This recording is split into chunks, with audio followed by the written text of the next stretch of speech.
What's going on, beautiful people? It is I, your flying locomotive, and faster than a speeding bullet, SuperCliff, coming at you live with a brand new video.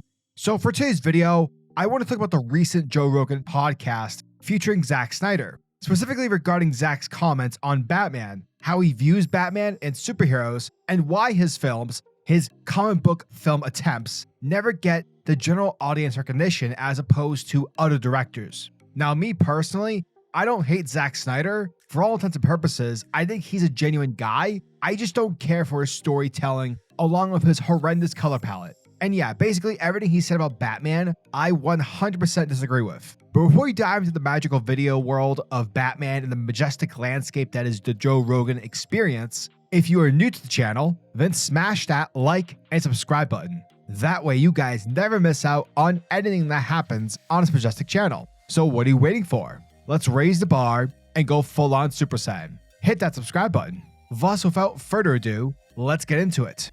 So one of the things about Zack Snyder is that the dude loves to be edgy, and that's been made quite apparent throughout his entire work, from 300 to Watchmen, Man of Steel to RebelMoon. His movies tend to exhort a sort of steroid masculinity approach, which is 100% fine. You know, movies like Rocky, First Blood, Terminator 1 and 2, and Predator, it's 1000% dope as hell to have an extreme masculine character slash movie. And it's cool seeing blood, guts, and boobs on the big screen. My favorite Zack Snyder movie is in fact 300. I think the movie, from the way it's shot, acted, executed, even the soundtrack in general, 300 slaps. However, when a story demands conversation, an emotional aspect, and growth amongst a story's character, that's not something Zack Snyder is typically known to be skillful at. For me at least, the reason why 300 works is because the plot is very straightforward. You have 300 Spartans who have to delay the Persian army as long as possible. That's it.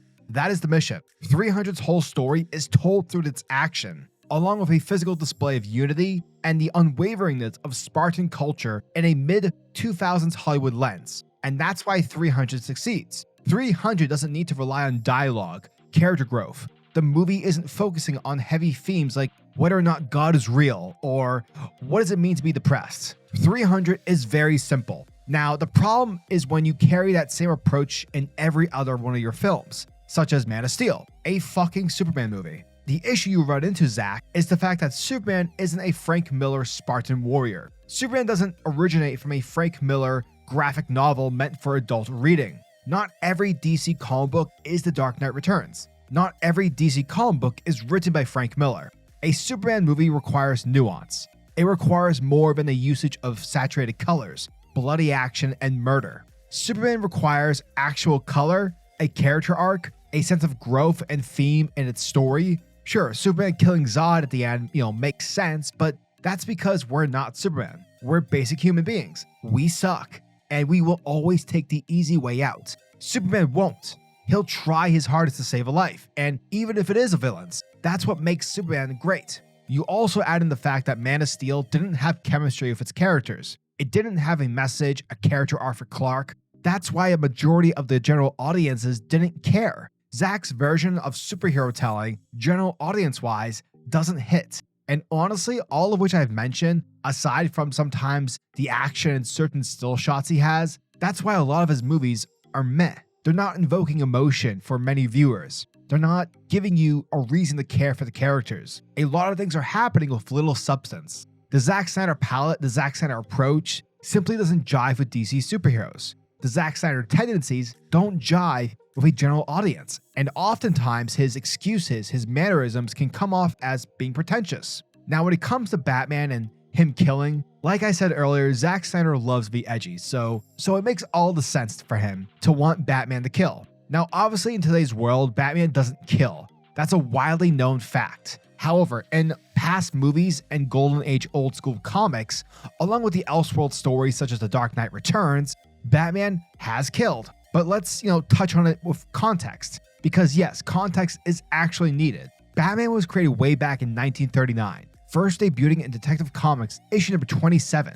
That's 80 years worth of lore. And at the time, the character wasn't really fleshed out as he was today. For an earlier portion of time, Batman didn't have concerns about the lives of his enemies. Heck, his first confirmed kill was in his debut issue. However, Batman, shortly a year after his original debut, following the introduction of Robin, Batman's lethal methods changed in 1940 after DC editor Whitney Ellsworth believed that the character would be tainted by his lethal methods. Therefore, DC Comics established their own ethical code for the character. That being, of course, the Batman no-kill rule, all by using the death of his parents as the inspiration for the code, along with the mentality of him being against guns. And hey, it turns out from a storytelling standpoint, Batman not being able to kill actually makes, for better stories.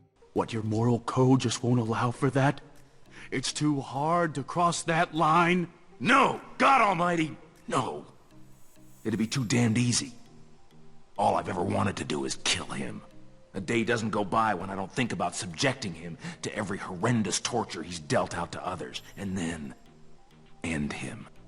But if I do that, if I allow myself to go down into that place, I'll never come back. Essentially, main timeline Batman doesn't kill, and that philosophy is ingrained within his character, and there's a message to it, and it really defines what it means to be a superhero. So overall, I disagree with Zack Snyder. Batman shouldn't kill, nor would he ever be irrelevant if he didn't kill. Having a good set of morals is always relevant, and a well-written character fleshed out with a code, it makes for better stories. If Batman was killing, Joker would be dead. Batman wouldn't be Batman anymore. He'd be the Punisher, or, he'd be Deathstroke. I believe Zack Snyder only likes The Dark Knight Returns, and honestly, I think even if that comic never existed, Snyder would still want Batman to kill, because as his work has shown repeatedly, the dude loves being edgy, and badass violence is edgy. So yeah, as always, I'm your majestic sayer of words, SuperCliff, and if you guys are new to the channel, then do me a solid by smashing that like and subscribe button, and also the notification bell so you'll never miss out on an upload, and so you'll always be kept up to date with your favorite top tier comics, top tier comic book movie news in this comic book world. Now tell me, what are your thoughts and opinions on Zack Snyder's recent comments? Are you guys like me? Hard no on Batman should kill? Would it depend on the story? What are your general thoughts on Batman as a whole? Let me know down in the comment section below. And until next video, peace, giggity goo.